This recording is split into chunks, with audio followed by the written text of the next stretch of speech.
Hello friends, कैसे हैं आप सब। स्वागत है आपका एसएन लिनक्स में।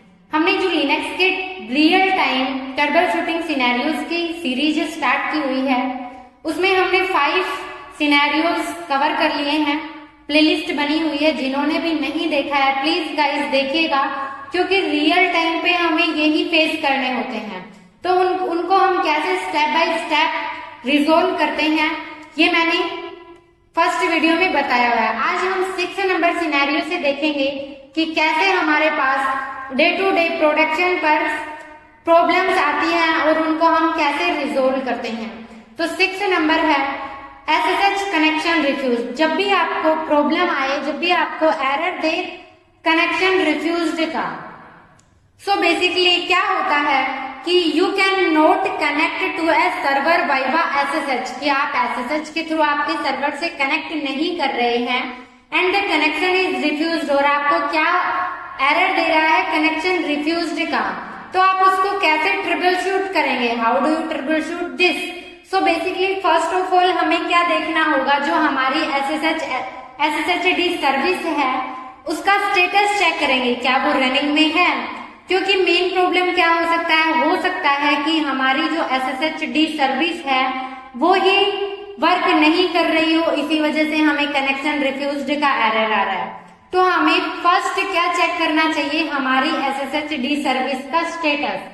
अगर वो स्टॉप है तो हमें उस स्टेटस को स्टार्ट करना चाहिए, उस सर्विस को स्टार्ट करना चाहिए। देन अगर हमारा स्टेटस भी प्रॉपरली एक्टिव है, रनिंग है, तो क्या इश्यू हो सकता है, हमें चेक करना चाहिए, श्योर करना चाहिए क्या हमारा जो फायरवॉल है वो फायरवॉल हमने दिया हुआ है, जो हमारे पोर्ट नंबर होते हैं SSH के लिए हम कौन सा पोर्ट अलाउ करते हैं, 22 port number. So basically default 22 port number होता है, तो क्या हमारा वो फायरवॉल हमने अलाउ किया हुआ है या नहीं, ये हमें श्योर करना चाहिए। तो क्या होता है, जैसे कि अभी हम अपने टर्मिनल पर जाके देखते हैं और यहाँ पे हम सिस्टम CTL कमांड की हेल्प से हमारे SSHD सर्विस का स्टेटस चेक करते हैं। तो किसका करना है, SSHD का। जैसे ही यहाँ पे करेंगे तो हमें शो कर रहा है एक्टिव है, इनेबल है।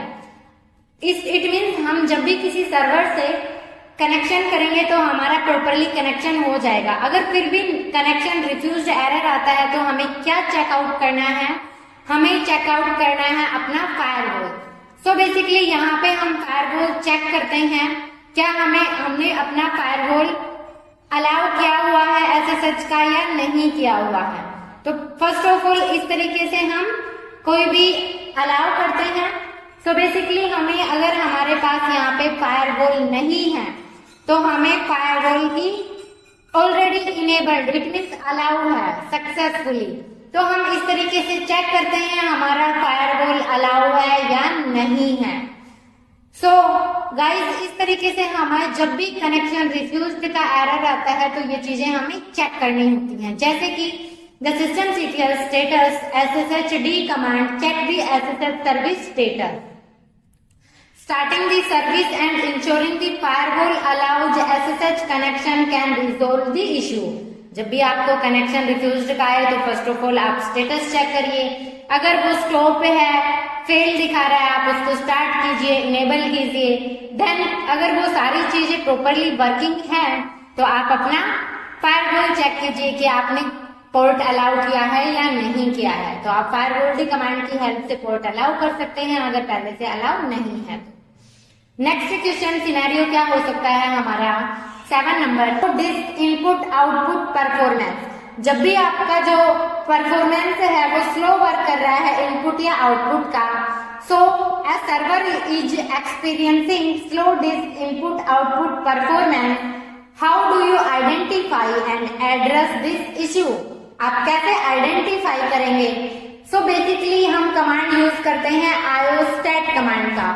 सो iostat कमांड क्या होता है, iostat कमांड का मीनिंग होता है गाइस कि iostat command in Linux is a utility used for monitoring system input output device loading by observing the time the devices are active in a relation to their average transfer rates It provides detailed statistics about the CPU utilization and device input output, then which can help performance issue related. So basically this and input output devices.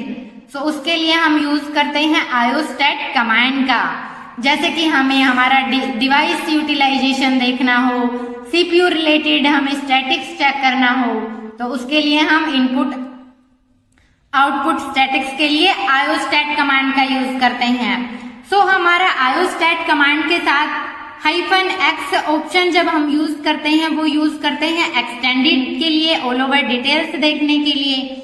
जो यहाँ पर मैंने 1 किया हुआ है, ये एक option होता है जो सेकंड्स के, कि आपको कितने सेकंड्स में दिखाए। आप 1 लेंगे 1 सेकंड में दिखाएगा, 2 लेंगे नंबर ऑफ सेकंड्स, आपके मॉनिटरिंग का number of seconds, time of monitoring. Then आपका जो ये 5 है, इट मीन्स आपका कितना नंबर से देना है, कितना टाइम वो शो करेगा। जैसे कि आपका यहाँ पे 1 सेकंड आपका ले रहे हैं, आप टाइम ले रहे हैं और देन नंबर ले रहे हैं, तो 1 सेकंड में आपका 5 टाइम्स यहाँ पे शो करेगा। यहाँ पे आपके स्टैटिक जो सीपीयू, आपके डिवाइस इनपुट आउटपुट स्टैटिक है, ऑल ओवर इंफॉर्मेशन यहाँ पे ये कमांड शो करता है। जैसे कि गाइस देखिए, ये 1 सेकंड के अंदर 5 टाइम्स शो करता है। यहाँ पे देखिए 1, देन यहाँ पे 2, यहाँ पे 3, यहाँ पे 4 और यहाँ पे 5। तो 1 सेकंड के अंदर 5 टाइम जो आपका फर्स्ट ऑप्शन होता है, और हम x यूज करते हैं एक्सटेंडेड के लिए। आप मैनुअल पेज मैन कमांड की हेल्प से आयोस्टैट का चेक कर सकते हैं। सो बेसिकली जो 1 होता है ये टाइम मॉनिटरिंग के लिए, सेकंड्स, देन यहाँ पे नंबर ऑफ। सो बेसिकली इस तरीके से हम स्टैटिक, सीपीयू यूटिलाइजेशन एंड हमारा डिवाइस, यहाँ पे देखिए आपको सीपीयू से रिलेटेड इन्फो दिखाएगा, स्टैटिक्स दिखाएगा, और यहाँ पे आपके डिवाइस यूटिलाइजेशन स्टैटिक्स शो करेगा। नेक्स्ट क्या होता है कि आप जो प्रोसेस की हाई आइडेंटिफाई होती हैं, आपको हाई प्रोसेस आपका इनपुट आउटपुट क्या ले रहा है, वो आप आयोटोप कमांड की हेल्प से चेक कर सकते हैं। सो आयोटोप कमांड का क्या मीनिंग होता है गाइस? आयोटोप कमांड हम यूज करते हैं, आयोटोप कमांड हम क्यों यूज करते हैं? आयोटोप कमांड का मतलब होता है, सो बेसिकली आयोटोप कमांड हम कभी यूज करते हैं, क्या मीनिंग होता है guys? Iotop command line utility in Linux that provide a real time view of the input output uses by process and threads. It similar top commands but focus specifically disk input output operation by using iotop command. So basically ये हमें real time monitoring, detail input output, static से related information show करवाती है हमारी आयोटोप command. सो कैसे use करते हैं, क्या आउटपुट देता है, आप अपने टर्मिनल पर जाइए और यहाँ पे आयोटोप कमांड डालिए। सो बेसिकली आयोटोप कमांड क्या करता है, यहाँ पे चेक कीजिए। आयोटोप कमांड आपकी जो भी हाई प्रायोरिटी पे प्रोसेसेस होते हैं उनकी ऑल ओवर इंफॉर्मेशन शो करता है।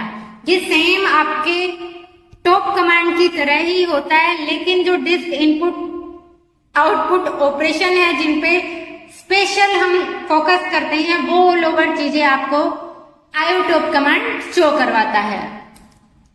नेक्स्ट है memory leak. Memory leak it means a server memory usage is continuously growing leading to performance issue. How do you identify and resolve a memory leak? कैसे आप memory से related जो भी problems है उनको चेक करते हैं? तो फर्स्ट हम मेमोरी कितना क्या यूज में है वो चेक करते हैं। free-mh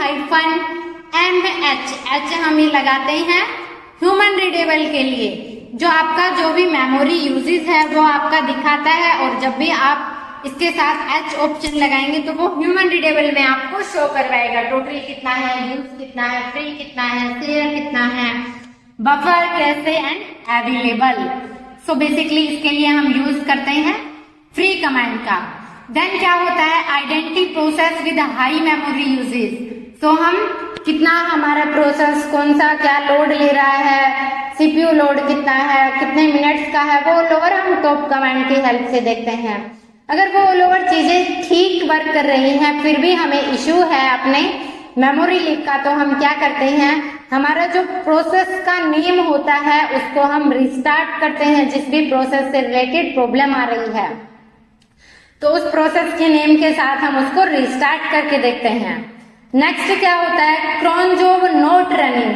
जब हम कोई भी cron job शेड्यूल करते हैं, अलार्म सेट करते हैं अपने टास्क के लिए और वो प्रॉपरली वर्क नहीं कर रहा है तो आप उसको कैसे शेड्यूल करेंगे, कैसे रिजोल्व करेंगे। So basically first of all हम अपने cron tab कमांड की हेल्प से लिस्ट चेक करते हैं कि क्या हमने शेड्यूल किया हुआ है वो प्रॉपरली लिस्ट है या नहीं। जब भी आप cron tab -l कमांड का यूज करते हैं तो आपकी जो भी cron tab शेड्यूल होती हैं वो ऑल ओवर चीजें दिखाती हैं। तो यहाँ पे मैंने कोई भी cron tab जो है cron job शेड्यूल नहीं की हुई है रूट के लिए, तो हमें शो नहीं कर रहा। यदि हमें cron job शेड्यूल करना होता है तो हम -e का यूज करते हैं। देन हम उसका स्टेटस चेक करते हैं systemctl cron d कमांड की हेल्प से कि हमारा शेड्यूल भी है फिर भी वर्क नहीं कर रहा है, तो हम systemctl status cron d command की हेल्प से चेक करते हैं उसका स्टेटस एक्टिव है या नहीं है। तो अगर आपका एक्टिव है, आपने शेड्यूल किए हुए होते तो आपका प्रॉपरली वर्क करता। और क्या इशू हो सकता है वो आप चेक कर सकते हैं //log/cron में जाके। यहाँ पे आपकी ऑल ओवर लॉग्स होते हैं जो भी आपने जॉब्स शेड्यूल की होती हैं cron जॉब्स, वो उसके आप लॉग्स में फाइंड आउट कर सकते हैं इस तरीके से। जैसे कि आप इसको वहां पे अपने टर्मिनल पर डालेंगे तो वो all over logs related info आपको यहाँ पे cron d में आपको शो करवाता है। इस तरीके से क्या कोई भी प्रॉब्लम होता है, कब है, एज ए लॉग टाइप आपको ये शो करवाता है। अभी हमने कोई शेड्यूल नहीं किया हुआ, अगर शेड्यूल होता वो ऑल ओवर चीजें आपको शो करता। तो जब भी आपका cron प्रॉपरली वर्क नहीं करे तो आप इस तरीके से ट्रबल शूट कर सकते हैं। नेक्स्ट क्या है, पैकेज इंस्टॉलेशन फेलियर। जब भी आपका पैकेज इंस्टॉलेशन फेल शो करे तो आप सबसे पहले क्या करेंगे, you are trying to install a package. आप ट्राई कर रहे हैं किसी भी पैकेज को इंस्टॉल करने का, but this installation fails. How do you troubleshoot this resolve या this problem, how to troubleshoot. So basically आप उसको कैसे ट्रबल शूट करेंगे, फर्स्ट ऑफ ऑल आप अपने पैकेज की लिस्ट को अपडेट करेंगे। तो अपडेट हम कैसे करते हैं, yum कमांड की हेल्प से। दैट अपडेट yum अपडेट, जैसे ही आप yum अपडेट चलाएंगे आपके ऑल ओवर पैकेजेस हैं वो अपडेट हो जाएंगे। आप अपग्रेड करना चाहें तो yum अपग्रेड भी कर सकते हैं। इस तरीके से हम अपडेट कमांड चलाएंगे अपने पैकेजेस को इंस्टॉल करने के लिए। यहाँ पे ये ऑप्शन से मांग रहा है कि आपको अपडेट करना है नहीं करना है, वो ऑल ओवर चीजें जब तक हमारा अपडेट होता है। नेक्स्ट क्या होता है, फिक्स ब्रोकन डिपेंडेंसी। आपको जो भी डिपेंडेंसी चाहिए आप चेक कर सकते हैं yum कमांड की हेल्प से। देन आपको जो भी पैकेज इंस्टॉल करना है तो आप yum install that package name. आपको जिस भी प्रोसेस के लिए आपको जो भी पैकेज रिक्वायरमेंट है आप yum इंस्टॉल कमांड की हेल्प से जो पैकेज चाहिए उसका आप यहाँ पे नाम देंगे, देन आप उसको इंस्टॉल कर सकते हैं। Updating package list with yum update. आपका जो भी पैकेज लिस्ट है उनको yum अपडेट कमांड आपका अपडेट करेगा। देन आप अपनी डिपेंडेंसी को चेक करेंगे, रिजोल्व करेंगे आपके जो भी इश्यू हैं yum चेक कमांड की हेल्प से। देन आपको जो भी पैकेज की रिक्वायरमेंट है आप उसको इंस्टॉल करेंगे। देन आपका प्रॉपरली सभी चीजें प्रॉपरली वर्क करेंगे और आपका इंस्टॉलेशन हो जाएगा। इस तरीके से हम अपडेट करते हैं। ये हमारा ऑल ओवर अपडेट होगा, ये थोड़ा सा टाइम लेगा अपडेट होने में, तो हम ऐसे अपडेट करते हैं। ये ऑल ओवर सिनेरियोज हमारे पास होते हैं। आप एक बार फिर से चेक कर सकते हैं हमने आज किस किस प्रॉब्लम के बारे में देखा। फर्स्ट SSH कनेक्शन रिफ्यूज्ड, कि जब भी आपको SSH कनेक्शन रिफ्यूज दिखाए आप स्टेटस चेक कीजिए, आप अपने पोर्ट्स को चेक कीजिए देन आप जब आपको इनपुट आउटपुट परफॉर्मेंस से रिलेटेड दिखाए तो आप आयोस्टैट कमांड की हेल्प से कितना टाइम देखना है, किस टाइम ड्यूरेशन के अकॉर्डिंग देखना है वो चेक कीजिए। आपके जो हाई प्रोसेसेस हैं इनपुट आउटपुट स्टैटिक से हैं आयोटॉप कमांड की हेल्प से देख सकते हैं। देन आपकी मेमोरी रिलेटेड जो भी प्रॉब्लम्स हैं आप टॉप एंड फ्री कमांड की हेल्प से चेक कर सकते हैं। देन आपके क्रॉन जॉब से रिलेटेड है तो आप पहले अपनी क्रॉन जॉब जो शेड्यूल किए हुए हैं उनकी लिस्ट को चेक कीजिए। देन आप चेक कीजिए कि आपकी cron d service properly work कर भी रही है या नहीं, तो आप उसका स्टेटस चेक कीजिए systemctl कमांड की हेल्प से। फिर भी कोई प्रॉब्लम आ रहा है तो आप अपने //log के अंदर जाके अपने लॉग से चेक कीजिए कि क्या पर्टिकुलर इश्यू है।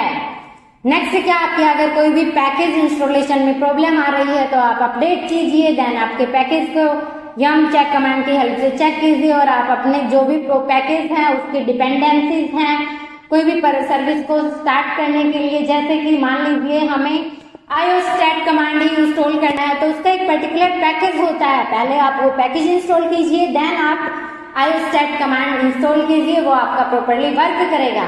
इस तरीके से अलग अलग कमांड्स के लिए अलग अलग सर्विस के लिए कुछ पैकेज डिफाइन होते हैं, हमें वो पैकेज इंस्टॉल करने होते हैं, उसी के बाद हम अपना इंस्टॉलेशन प्रॉपरली कर पाते हैं। इस तरीके से देखिए यहाँ पे ये अभी अपडेट हो रहा है तो टाइम लेगा अपडेट होने में, तो हम ऐसे अपडेट करते हैं तो ये अपडेट हो जाएगा। देन लास्ट में आपको दिखाएगा कंप्लीट अपडेट। सो बेसिकली आप वहां से आप कर सकते हैं। देखिए यहाँ पे download package all over package ये डाउनलोड कर रहा है। जब आप अपडेट कमांड के बाद जब सारे पैकेज इंस्टॉल हो जाएंगे तो आपको जो इंस्टॉलेशन के लिए जो पैकेज चाहिए आप वहां से चेकआउट कर सकते हैं। देन आप वहां से इंस्टॉलेशन कर सकते हैं जो भी सर्विस आपको इंस्टॉल करना है, जो भी पैकेज आपको इंस्टॉल करना है। सो इस तरीके से हमारे सिनेरियोज हैं कुछ। तो आज हमने 5 सिनेरियोज डिस्कस किए हैं, 5 पहले किए तो ऑल ओवर 10 सिनेरियोज डिस्कस किए हैं। ये हमें लिनक्स सिस्टम एडमिन या फिर आप कहें कि मेनली हमें जब हम डेवऑप्स प्रोफाइल पर वर्क करते हैं तो उसमें भी हमें लिनक्स का यूज करना होता है, तो इस टाइप के प्रॉब्लम्स हमें आती हैं उनको रिजोल्व करना पड़ता है, तो हम इस तरीके से रिजोल्व कर सकते हैं। हम मल्टीपल सिनेरियोज देखेंगे कि रियल प्रोडक्शन पर हमें क्या क्या डे टू डे फेस करने होते हैं और हम उनको कैसे step by step trouble shoot करते हैं। तो आज के लिए इतना ही गाइस। अगर वीडियो पसंद आया हो तो लाइक करें, चैनल पर को सब्सक्राइब नहीं किया है तो चैनल को सब्सक्राइब करें, अपने दोस्तों के साथ जरूर शेयर करें। Thank you guys, take care, bye bye.